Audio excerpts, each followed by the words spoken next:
I think we could probably get started in the next minute or so, and hopefully we'll have a few more join us.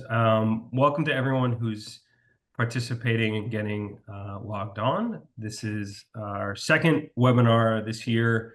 First, we heard about international education, and now we are hearing from our other strategic partnership with Comparte.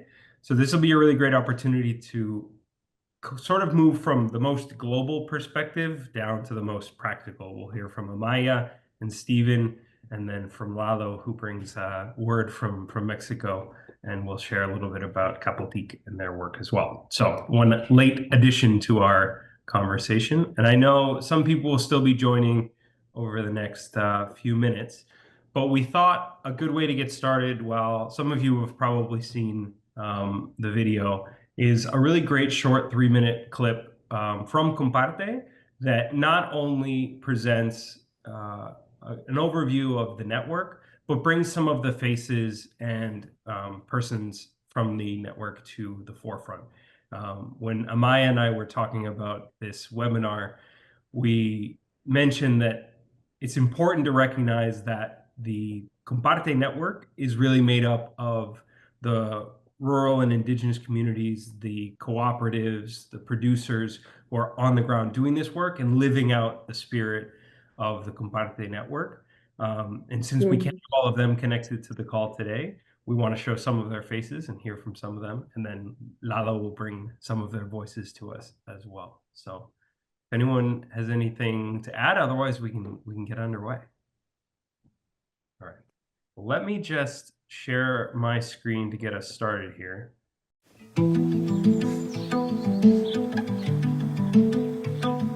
Comparte es comunidad. Para mí, la red Comparte es aprendizaje. Transformación, eso es Comparte para mí.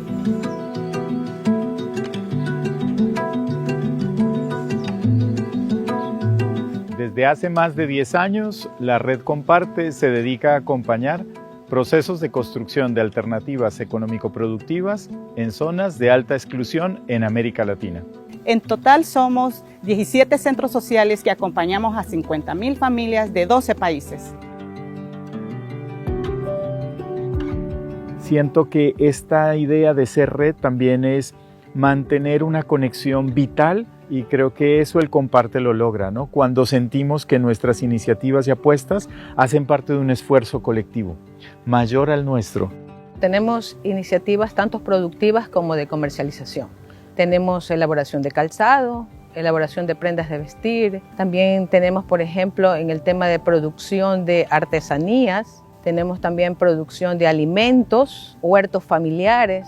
La organización ha sido una estrategia que nos ha permitido organizar a las mujeres campesinas y del área rural en torno al ahorro, al autoahorro, como una forma de facilitarles el acceso a dinero y que puedan solventar sus necesidades cotidianas. En un primer momento, los grupos de ahorro han sido el semillero para luego no quedarse en el ahorro, sino establecer sus propios emprendimientos económicos. En estos pueblos casi no hay como una forma de salir adelante porque no hay trabajo. Pero gracias a la cooperativa, pues ahora mis harinas, las que yo elaboro, ya se venden. O sea, las hemos podido comercializar tanto acá en el pueblo como fuera también del pueblo, ya sea en San Salvador y algunos también en Estados Unidos. Ellas ven en sus organizaciones, en las iniciativas económico-productivas que lideran o que hacen parte, un lugar donde pertenecer, donde aportar y que va mucho más allá de ser productoras o estar en las labores de transformación y comercialización, sino que también ahora se abre un escenario que sus voces son muy importantes y son muy necesarias en la toma de decisiones, en ver qué hacen con los recursos, en la reinversión, en otros ámbitos que antes las mujeres no podían participar. A través de Comparte se desarrollan una serie de estrategias a favor de sus centros socios. Utilizamos la lectura estratégica del territorio para recoger información y esta información sirva para la fundamentación de los proyectos y estrategias que venimos desarrollando en Quispicanchi. En la red Comparte soñamos con que las organizaciones productoras sean autónomas y autogestionadas, que el consumo responsable crezca y las alianzas se multipliquen. Buscamos consolidar las alternativas económicas sostenibles y justas, basadas en la solidaridad, el respeto a la naturaleza y el buen vivir para todos y todas.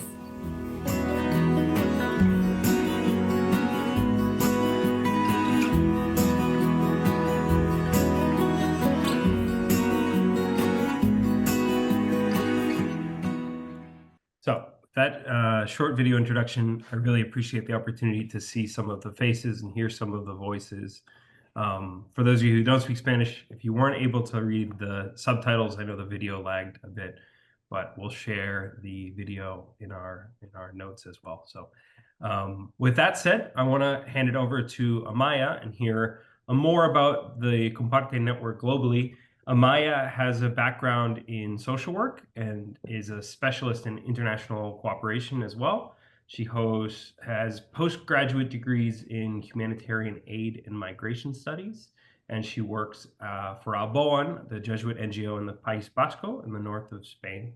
Amaia is also the technical secretariat for the Comparte Network, and she works to strengthen learning and collaboration across Latin America and alternatives for production and development, supporting all of the work of the great partners throughout the Comparte Network. So with that said, Amaia, we'll hand it over to you, and we're excited to hear what you have to share.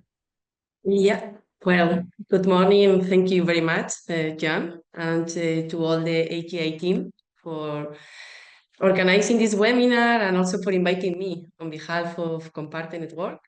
I'm really happy to be here with all of you and also to be sharing this space with Lalo and Stephen, that are colleagues from, well, linked to Mexico within the Comparte Network. So, well, thanks also to all of you for being here today to learn more about Comparte. And well, I'm gonna use a presentation because it's gonna help me explain more clearly what I want to say about Comparte.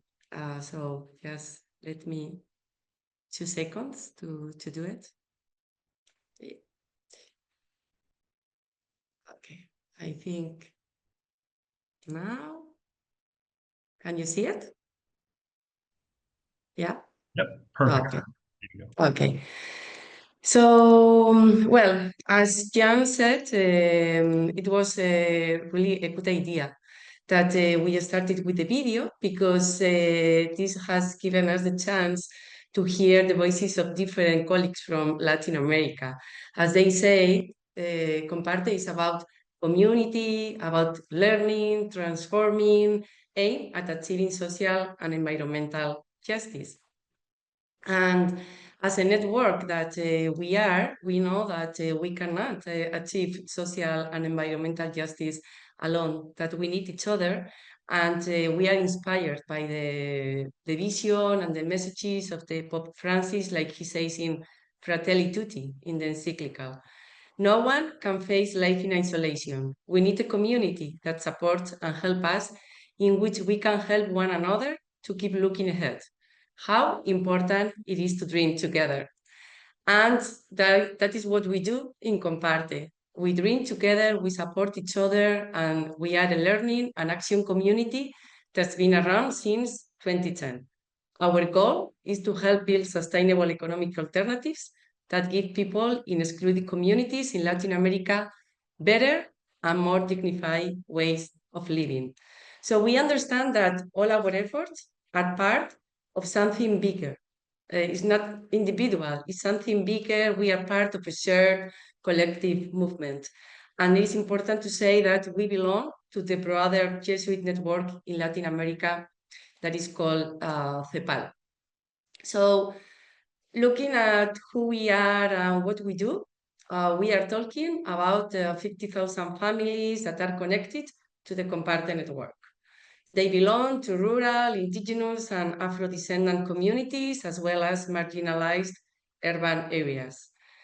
All of them organize themselves to manage economic initiatives across different value chains, offering more than 13 products and services in Latin America. And all these families are the ones leading the economic initiatives that we support in Comparte. In the image, you can see like different products, for example, that they produce like coffee, cocoa, sesame, maize, looking at livestock. They produce dairy, for example, manufactured goods like textiles, shoes. We saw some of them on the video. And they also offer services like rural tourism and microcredits.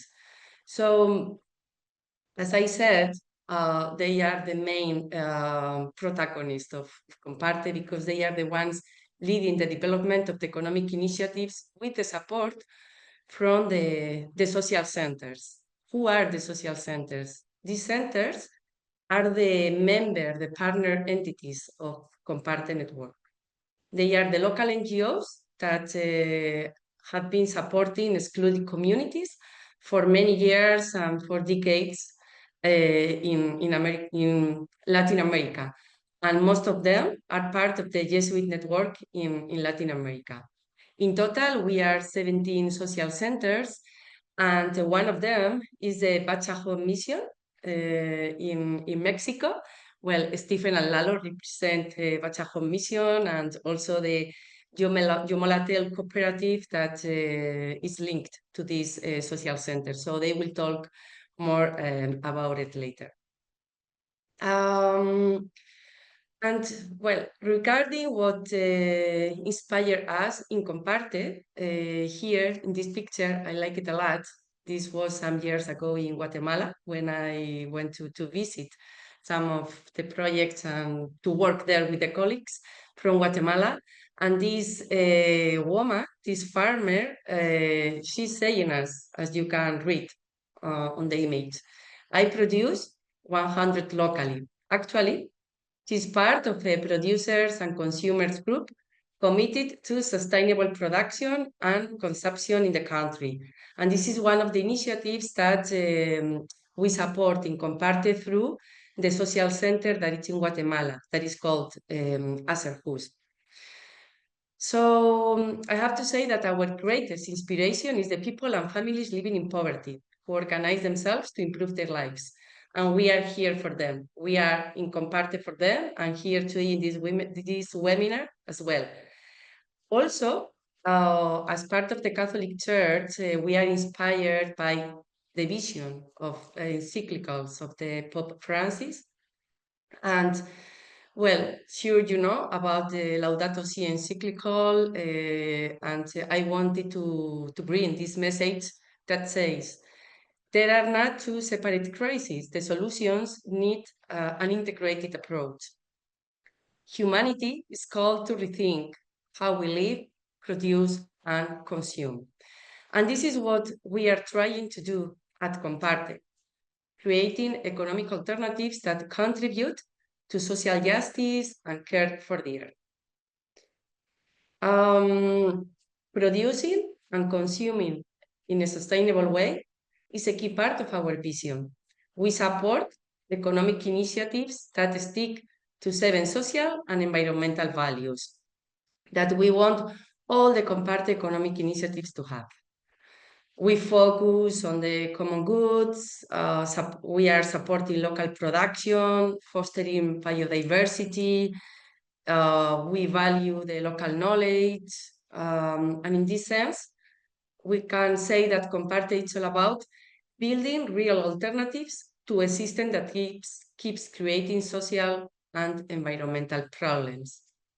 So Comparte is driven by the hope that a more human and sustainable economy is possible. And that hope shows up in the initiatives that we support. But as you can probably guess, it's not easy to run initiatives like this. This woman questioned us, could you imagine trying to build a sustainable business in a place where there's a lot of poverty, violence, insecurity, few resources, and the government is often not around? That's the reality for many of the communities we support in Comparte. But being part of a community like this gives us the tools and also the hope to keep going. And that is why the Comparte Network was created back in 2008.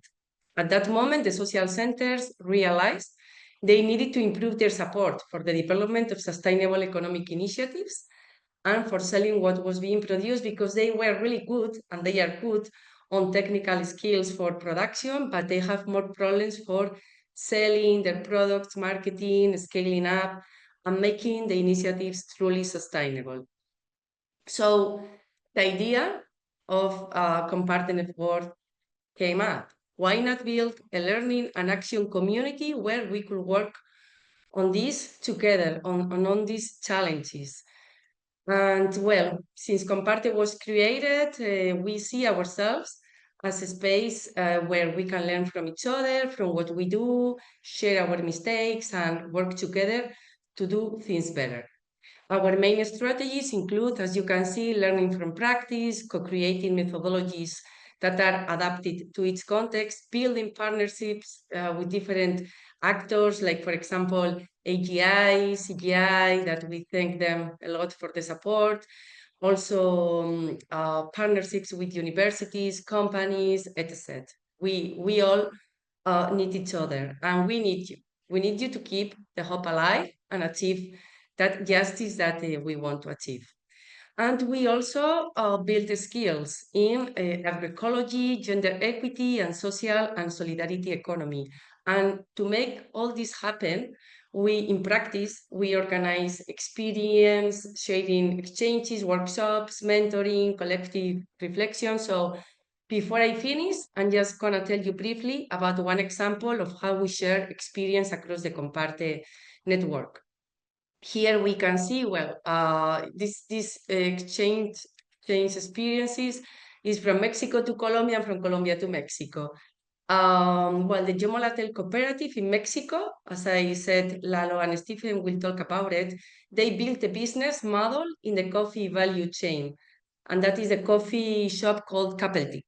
Okay, and well, what's really cool is that this business model built in Chiapas inspired another social center from the Comparte network in Colombia. That the social center is Inca. They took the inspiration of the coffee shop Caritea and created the Caritea coffee shop at the Jesuit University in Cali. And at the same time, the Inca team has been supporting Yomol A'tel in improving their agroecological coffee production. So I just wanted to bring this as an example of how we support each other through the network. And now I'm just gonna let Stephen and Lalo to tell more about Yomol A'tel experience. Thanks a lot for your attention. Thank you so much, Amaia, both for your presentation and for all your experience that you bring to this conversation. We're going to move over to Stephen Pitts. For those of you who don't know Father Stephen, he is a Jesuit and an economist. He will be starting this fall as the Wade Jesuit Visiting Assistant Professor at the Department of Economics at Marquette, a great Jesuit institution. And his research focuses on smallholder agricultural producers in Latin America, examining how co-ops influence the participation in agricultural value chains and the shape economic livelihoods. A mouthful for me, but he's an expert, so we're happy to hear from him and also hear from his experience. Father Stephen Pitts has worked with Capeltic in Mexico and also had the opportunity to get to know Comparte projects in Peru as well. So he has both an economic vision and a personal experience with the network. So thank you for being here. Thank you very much. And yeah, I picked that sort of profound image. That was from our fieldwork in summer of 2022 with Capeltic. But after we did fieldwork in this village and we're running an economic experiment, they wanted us to celebrate a mass because it was the feast of St. Peter and St. Paul. And then at the end, they sort of insisted on blessing me. So I think that though is one of the principles of Comparte, and maybe one of the ways that we have a different mode of international development, because you're definitely walking with people and learning from the people that you're trying to serve. You're not just showing up thinking that you have all the answers. But I mean, I wanted to step back, and John had asked me to say, how did you get involved in Comparte in the first place? So we can think, maybe some of you are familiar with the pastoral circle, right? where we have an experience, and then we think about it, and then we reflect on it theologically, and then we discern our call of action. So my experience, one of the formative experience I had early on in the Jesuits was I worked in Tijuana, Mexico, in the spring of 2008, right at the beginning of the war on drugs. I worked with Franciscan sisters in a soup kitchen called the Casa de los Pobres. And what I found as I learned Spanish, listening to the stories of the migrants, is some of the same themes over and over again, especially about the reasons that why people were migrating, right? They were migrating because either of violence or agricultural market failures. So you fast forward, as a newly ordained priest, I worked in Sagrado Corazon, which you can see over there. This picture is taken from the Mexican side of the border at the El Paso Juarez border crossing. But once again, I found myself in a migrant community, hearing a lot. In that time, it was 2018 to 2020. It wasn't just Mexican migrants. It was also migrants from Central America, from Cuba, from Venezuela. But sort of all of these stories of migrants really inspired me to reflect, why are people migrating? And I would just say, in this national conversation about the border and who gets in and who doesn't, and who deserves asylum and who doesn't, we very rarely talk about the structural reasons why people migrate and how we can work in local communities to give people an option of life not to migrate. And that's one of the things that I really appreciate about the work of Comparte in Latin America. So this, of course, connects to, right, the late Pope Francis, who had a real love, and not just a love for migrants, but a real closeness to migrants. You know, that's something that we saw, for example, early on in the pontificate of Francis, right? And he wanted to wash people's feet, not wash the feet of priests in Rome, but wash the feet of migrants in migrant shelters. And that's another thing I appreciate very much about the work of Comparte, is it starts with a sense of closeness to the people, right? This vision of the church that Pope Francis talked about, and it appears that Pope Leo is going to continue to emphasize in his pontificate. So as we think about structures then, because I was an engineer before I joined the Jesuits, and my study of economics, in particular this agricultural economics program that I'm finishing at the University of Minnesota, is sort of a way for me to sort of think about the structures that are driving migration, right? I mean, why do Latin Americans migrate? They either migrate for economic reasons because they can't make a living as smallholder farmers, or, I mean, especially in Mexico, but elsewhere, they migrate because of violence related to the drug war, gangs, cartels. You know, you may not know that many people think about violence, they think about the cartels as sort of firms that are actors that kind of enter in because of the lack of economic opportunity in places with smallholder farmers. So really a lot of number two reduces to number one. And so then, right, my studies of economics early on, I was connected to the Capeltic project, and I started to learn about things like the coffee paradox. It's a great book called The Coffee Paradox, or there's a great documentary called A $6 Cup of Coffee that's about our project. I mean, the coffee paradox is that the coffee producing countries in the world and the coffee consuming countries in the world are different. And that many places that produce coffee, people don't really enjoy the value of their product. When we start thinking about an agricultural value chain, what we do is we're thinking about a product like coffee in Mexico, or like cacao in Peru, or like dairy, right? There's another project in Peru. You're thinking about a product that people produce, and you're thinking about all the value that's in that product, and you're thinking, how can we restructure the production so that the people that are producing the product end up with the value in the product? Because in the case of coffee, you know, the sort of like tagline of this movie is, if you're paying $1 for a cup of coffee, then someone is getting screwed, right? I mean, because if you at the end as the consumer are paying $1 for the cup of coffee, that means the producer's getting 25 cents or less and probably can't make a living. And this is an opportunity as well to talk about another part of Comparte, that when we buy coffee or buy cacao, when we buy any product from someone, we enter into a relationship with them. That actually this is not the sort of anonymous market transaction you might have learned about in Microeconomics 101, right?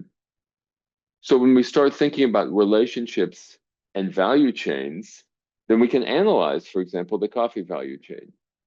And so if we analyze the coffee value chain, we think of, you know, 90% of the value of coffee is in the roast.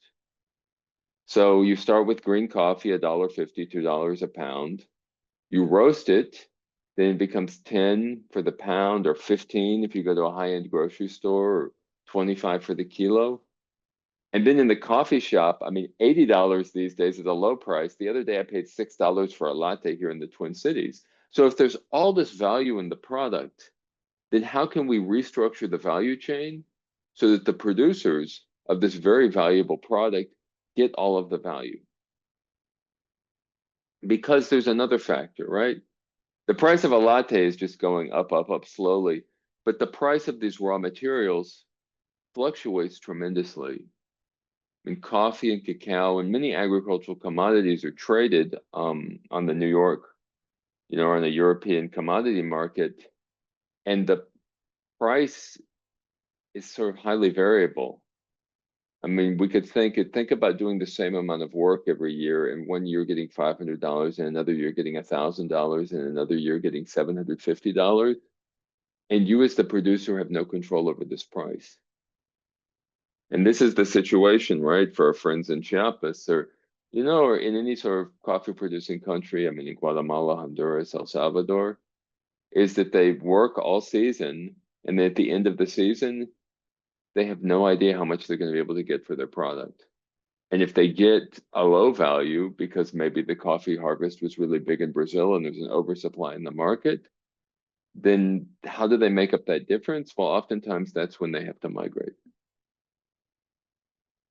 Right. So, your average Chiapas coffee farmer produces about 190 kilos on 1 hectare. So a very small coffee plot, probably on the side of the mountain. And the payment once a year accounts for his entire household budget. And so kind of like from walking with these people, for the past 30 years, right, the Jesuits and our partners, we've got an idea that this was the sort of economic situation of these smallholder farmers. We said, well, what can we do? And so it's interesting too, once again, to step back, because this is not new. I mean, it's sort of like, so a lot of people don't realize that the Catholic social teaching actually has a fairly developed tradition with economic development. And so like, who said this, right? Who was talking about economic development efforts that will prove to be vain and useless because of unstable trade relations between rich and poor nations? Who's talking about less developed nations that have nothing to sell but raw materials and agricultural crops? It wasn't Francis. Some people think it was Francis. Francis wasn't talking about sudden and wide-ranging shifts in the market price of products like this coffee. Right? Actually, in 1967, Paul VI was talking about these things. I mean, to think for 50 years in Catholic social teaching, we've been thinking about these questions of economic development, right? A lot of people find that very surprising. I have an article for America about tariffs, and it's the same thing, right? People don't think the Catholic social teaching has something to say about tariffs either. So based on this reflection then, and based on these resources from our tradition, we can think of the next question: what would a just market structure look like? And I would emphasize that this is justice, it's not charity. I mean, that's what I really like about this work. It's not, I mean, it was wonderful work, what we were doing in Tijuana with the Franciscans, what we were doing in El Paso with the migrants there. But that was charity. I mean, we could all spend the rest of our lives in migrant shelters serving food every day, and we wouldn't be touching the root causes of migration.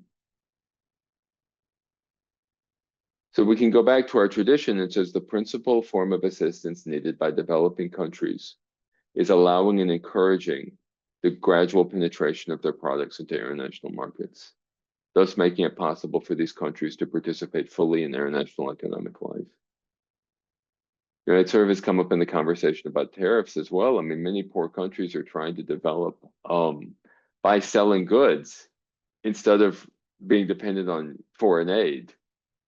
And so they sort of have a right to have a seat at the table, and we ought to think of a way of helping them as buying their goods to give them a sort of sustainable path to livelihood.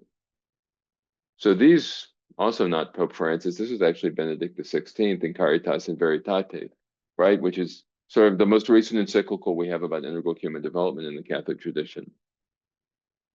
So then to apply this framework back to the situation of the coffee farmer, right? Capeltic, we say that whatever solution we come up with has to touch all parts of the coffee value chain. So we're gonna help producers with a cooperative. We're gonna build a roasting plant as well, and then we're gonna build a network of coffee shops. And those three parts of the solution together are gonna give them a path to livelihood. They're gonna help people retain the full value of their product. They're gonna help them find good, high-skilled jobs in their local communities. And then they're not gonna have to migrate. So, within the context of this one project, then sort of the last question I've asked myself, and maybe the question we're all asking in this webinar is, how am I called to help with my gifts and talents? So John mentioned, I'm an economist. I defended my dissertation here at the University of Minnesota 2 weeks ago. My personal website, that's what all academics have. I spend these days a lot of time looking at code. And I've had 3 research projects with Capeltic to give you sort of an idea of how we can take an economic lens and try and understand what's happening here with this Jesuit project, right? The first thing we found in 2017 when we did household surveys of the coffee farmers is we were trying to figure out who we were serving and how we were benefiting them. And so, right, I mean, my advisory said you need one graph that summarizes everything. So what we discovered is 1 hour or more to the population center, right? So these blue dots are people that we're serving, and we're giving them a stable price because they don't have many opportunities to sell their coffee, right? We're not necessarily always giving, these people have a lot of market access up here. We're giving these people a stable price, but it might be the best price. But we worked with the project, and we were able to help them discover that we were serving really the people who didn't have other places to sell their coffee. And we were giving them a stable price instead of that highly variable price that you saw in that graph before. Our next project then was to try and understand why people didn't always sell to the cooperative. Because what we discovered in 2021, 2022, when the coffee market changed, then the cooperative was threatened. And so, our members were selling to other sources. So we discovered that producers were cash constrained. And we said kind of like, it's not enough to stabilize their price, that we also need to give them an income from another source, especially for new members of the cooperative. So then our last project is working with honey producers, right? One of the most recent parts of Capeltic, or one of the most recent parts of the Jesuit work is this honey cooperative that's complementing the coffee cooperative. So you can see right here in the brown bars is when people are getting income from coffee. But March, April, they don't have income from coffee anymore. So we need to give them a source of income, right? That extends through the year. So the yellow bars are honey. And so we're trying to understand how 2 different cooperatives can work together and enhance people's livelihoods more than one cooperative or the other. So as I've done this work, I've been going to Chiapas for 7 years. I love going down there. What are the things I've learned from the people in partnering with the project? Because when you partner with a Comparte project, right, the people teach you far more than you bring there. First, you learn a sense of adventure. We're wandering around on a truck interviewing coffee farmers, right? These are beautiful places. And this sort of connects to the reference to Laudato Si that Amaia made. It's extraordinary. Like Chiapas, for example, is the second to the Amazon rainforest in terms of biodiversity in Latin America. And you learn this every time you spend time with agricultural people, you learn a sense of wonder, and you feel this sort of like connection to the natural world that we've lost. One of the things about Comparte is that we're always trying to empower local people. I could have brought outside surveyors. Instead, we picked youth from the community. We had tablets that were paid for by our grant with the University of Minnesota, but we trained local people to use them. So we had local people who were interviewing the other local people. And so we actually left the tablets with the community, and we said, now you get to think of the next project they're going to use, right? You know, a lot of economic development projects, they want to pay people for participating. We didn't think it would make sense to pay people in this context. Instead, we gave them food vouchers and we brought food staples.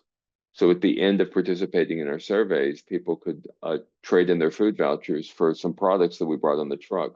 By the way, the guy on the right is the chair of my dissertation committee, who's my professor from Minnesota who came down to supervise the field work. You know, but then one of the moving parts every time we visited a community is that they always wanted to feed us. They wanted to have a meal with us. You know, so that's one of the things that we learned, to receive the generosity of our local partners. And then, of course, people, I mean, this woman won big in our game, and she was so happy. It was so funny, too, because I had to I mean, we had to run all this by the ethics board at the University of Minnesota, and they were worried that if, like, the game results were public, that people would feel ashamed or be competing with each other in the community. And that was never our experience. Our experience was the community rejoiced with the people who did well and sort of made fun of, in a playful way, the people who didn't. But there I am right there. And she's so happy because she's won 1, 2, 3, 4, like 5 food vouchers in our game. You know, and then with Comparte, we're trying to share our research results with the local people. You can see I'm there talking to the executive board of the coffee cooperative, trying to explain some of our survey results, right? But at the same time, we're sharing the results at the academy. It was at 2024 in the National Agricultural Economics Convention with my little poster, you know, side selling experimental evidence from Mexico, trying to talk about this project. But then, I mean, as Amaia was talking about, you know, this is why Comparte projects want to partner with Jesuit institutions, because usually the Jesuit institution brings some sort of knowledge, you know, that helps the project. But then the idea is to produce something that's both useful to the project as well as useful to the academy. And finally, and Lalo's going to talk about this a little more, I mean, we have a collaboration with the Indigenous Solidarity Network, that we've palletized the coffee. We have a warehouse in Massachusetts, and we've sold like 3 to 4 metric tons of coffee to Jesuit institutions around the US because, right, I mean, this is, once again, the practical way to help these projects is to help them commercialize and enter US markets. And so that's a great springboard. I have one more slide, but then we're going to switch to Lalo, who's running commercialization in Mexico, and who's someone that we've really worked to train and partner with in the past several years. But I think, I mean, we can step back and we can see, I mean, this is sort of my story as a, you know, first as a pastoral minister, but then as an academic working with the Comparte project. I mean, the big theme is we're trying to move from charity to justice. And people are always surprised when I remind them in the Catholic tradition that we don't just talk about charity, but justice and structures. And we're trying to move from symptoms to root causes. And we don't want to work for people or feel like we have the answers. We want to work with people. And we're trying to build connections between the, you know, the academy and the field in ways that both parties benefit. So with that, I'll turn it over to Lalo, my compañero who's joining us from Puebla, Mexico, and he'll talk about his personal experience, maybe as someone who's a little bit closer to the field.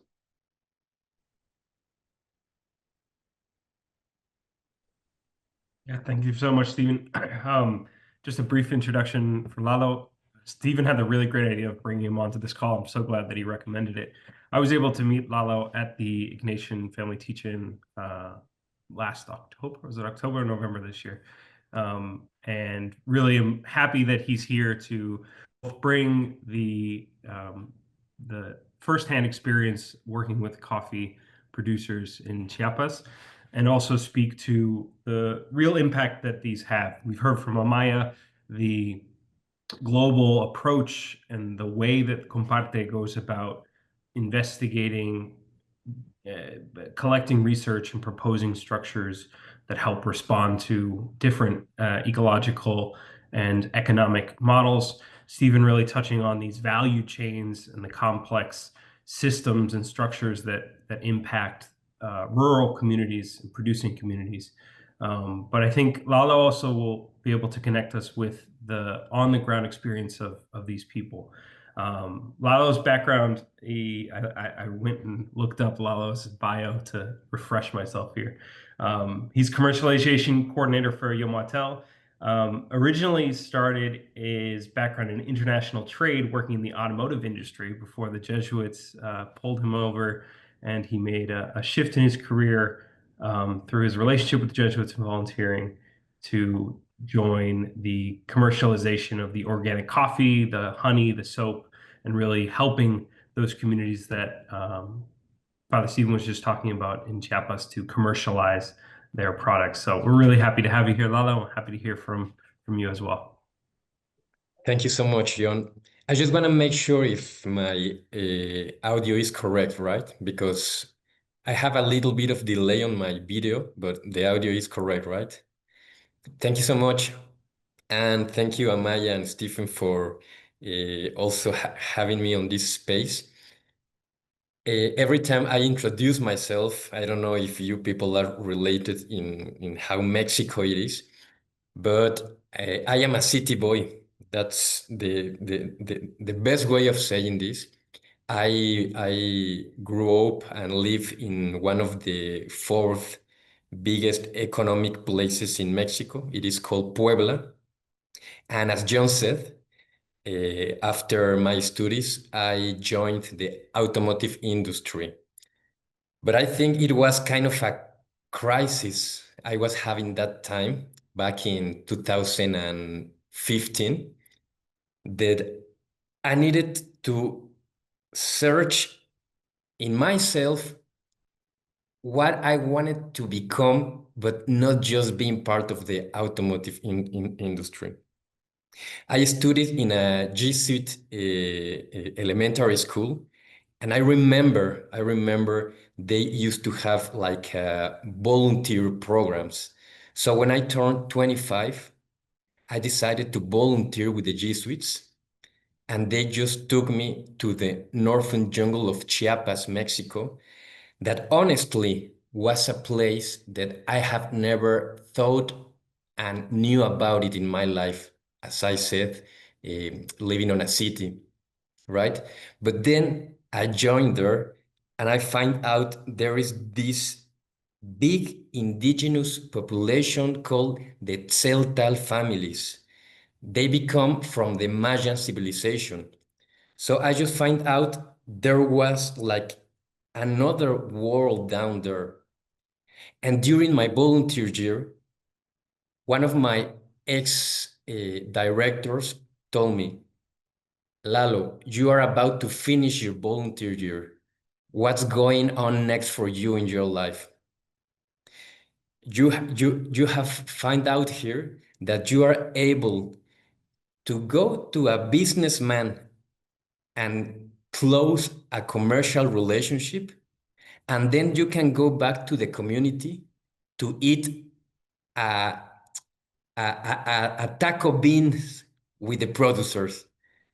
So this means that you can be like a bridge in between two different, let's say, worlds, to let people know what's going on around in both the indigenous communities and in the coffee fields. But then I understand just what Amaia and Stephen mentioned, right? This coffee value change. I don't know, maybe too many of us here in this session, we have had an espresso drink for once, right? So this espresso will take for the barista to prepare it in 30 seconds to 1 minute.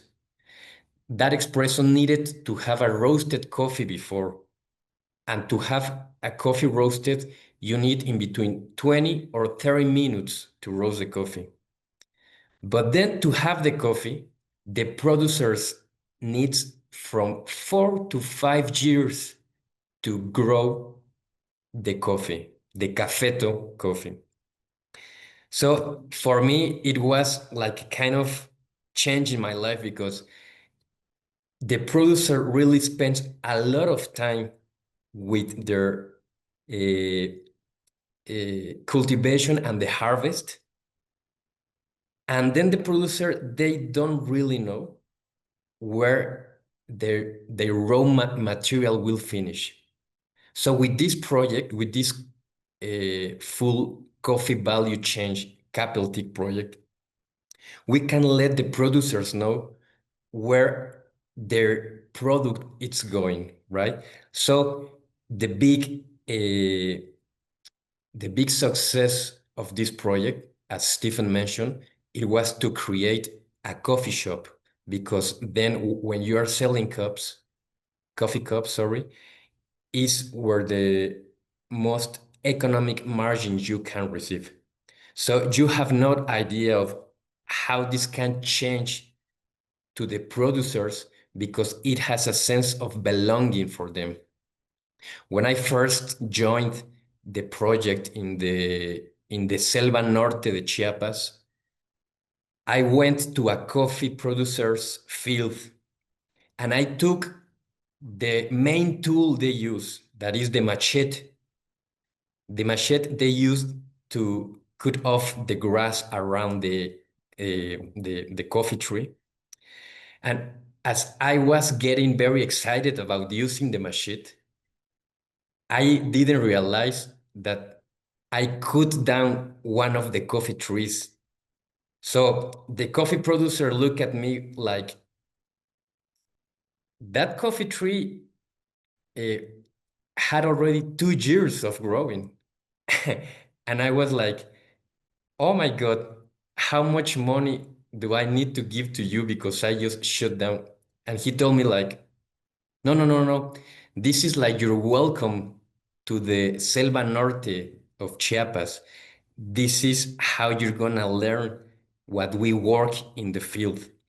And that was true, because they were telling me like in an honest way how much they are working in the field to have a very low income, right? So thank you to this project, the coffee producers, they can now have a better income according to the coffee market, as Stephen mentioned in the graphics. And I had another experience, because when I was joining another Tseltal community, I came to the oldest lady of the family. She came to me and she told me, Lalo, if people like you are not coming to our territory, our land, there is no way for us to know what is behind the mountains. So I really understand that the coffee was just the vehicle to include the social indigenous situation with the market or with the big cities. So I live there. I live in the origin place of this project in the northern jungle of Chiapas for over 7 years. And one of the main tasks after my volunteer year they asked me to do was like, Lalo, if you are willing to do it, you can join the cooperative as a member, actually. Like, you will not be a volunteer anymore. I don't know if you are interested in going back to the automotive industry. And I totally said, no, I want to join here. I like to work with a Mexican product and project. And I think I kind of do this kind of network, starting with family and friends in Puebla, and then getting to know all the coffee shops we have, and let people from the cities know there's something behind that mountains, right? So I've been working for 7 years. I lived the 7 years in Chilon, Chiapas, which is the municipality in the northern jungle. And thank you for this big network, as the Jesuit network, as the Comparte Network. The Jesuits gave me the opportunity of study a master's degree here in Puebla, so that the last year I came back to Puebla to start my master's degree in a strategic design studies, to try to get to how can a cooperative social economic project can join the market. it is very difficult for me to find out places where to sell the coffee because there are too many. For example, the coffee is used in coffee shops, in restaurants, but our price is a fair trade price. So the first question a businessman, a owner of a coffee shop will ask me is like, how much can you give me for discount for your coffee if I bought you volume? And I was like, I'm so sorry, I cannot provide so much discount to you because the way we build our price is to make sure a better income for the producer. So that's when that's part of my job, actually. Try to change the businessman mind to let him know that the origin of the coffee it's really worth, and it's really important to get to know all the traceability of the coffee. That the Capeltic project is not only a cup of coffee, but it is coffee field. It is to roast the coffee from raw material to almost final product, and it is to distribute the coffee in Mexico. So yeah, this experience has let me know people as Amaia, as Stephen, as my partners in Chiapas. And now that we are trying to, well, I don't know if I mentioned that our coffee shops are inside the Jesuit campuses, the Jesuit university campuses in Mexico. And we are trying to have coffee shops outside the universities. I mean, to go to the public in general, but it's not that easy because the coffee industry, it's a very big industry. There's a lot of coffee shops around. So it's not easy just to be a coffee shop, but a fair trade coffee shop, like, so that's kind of the job I'm trying to do. That is not easy. My cost of opportunity is maybe my income right now is not as big as it was in the automotive industry, but my heart is really full of these amazing people that I have reflected that without the producers, there will be no coffee to roast, there will be no coffee to brew, and there will be no coffee to drink, right? So because of this network in the Jesuit network, as Stephen finished his presentation, we are connecting with the Jesuit organizations in US to commercialize the coffee, but not just to sell the coffee, but to let the people know that the meaning of Capeltic is our coffee, which means the producer's coffee, the roaster's producing, and the consumer's coffee. And I think this is a good example of why a network as Comparte, it's very important, because there is no way for us to bring the producers to the cities, but we need to make like bridge people to connect these projects, right? So yeah, I have had the opportunity of not just being in Chiapas, but in Puebla and in Mexico City, visiting some customers.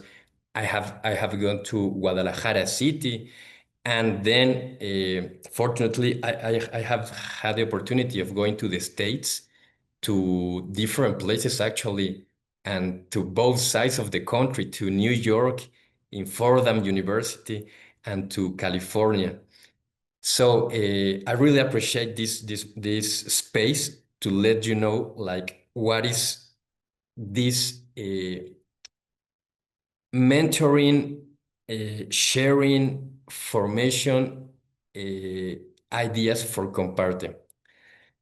Thank you so much. Thank you so much, Lalo. Thank you for your testimony and for all that you've shared.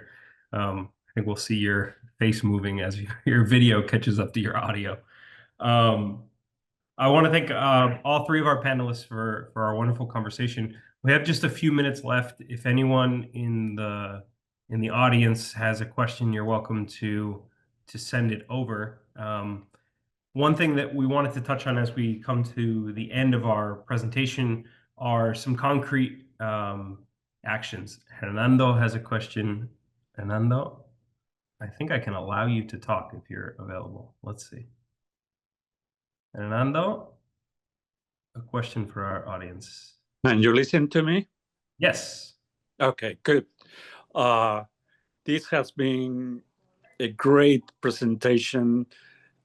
It's very valuable to me what I have learned today. I just have one question, and what has been the experience that you have had in terms of institutional resistance to change this value change and make the producer have, like you said earlier, this is not charity, this is justice. But I am sure that going through this process, you may have found resistance, opposition. Can you share something about that? Yeah, it's been horrible. I can remember being very direct with a Jesuit president of one of our institutions, and I said the values of the institution are decided by middle management. One institution like broke a contract, and I had 0.5 metric ton of coffee in a warehouse I had to liquidate. Another institution's basically been giving us the runaround for a year, and we've been emailing with them, and they kind of like the food service. The Jesuits say, well, it's the food service company. And the food service company says, well, we can't control our suppliers. We already have coffee suppliers. And we've gotten a couple of vice presidents involved, and they just sent me an email. It's like we have to start the whole process over. And we had some students who literally went to Chiapas and visited the coffee fields, who got a meeting with the university president. But kind of like everyone throws up their hands and says that there's nothing that they can do. It's been very challenging to navigate these institutional structures, but I think that's the only way to help these producers is to change some of our contracts. And the other thing I'll say is, like, yes, it will cost more than where you're buying your coffee, but as we know, we spend more on immigration enforcement in the U.S. than all of the law enforcement combined. So it might be better to spend like a little bit more on coffee sourcing, so we're spending like less. I think it costs $20,000, they say, to deport someone. And just to like be very patient and help people put the pieces together and take a deep breath. I mean, that's been a lot of my journey recently.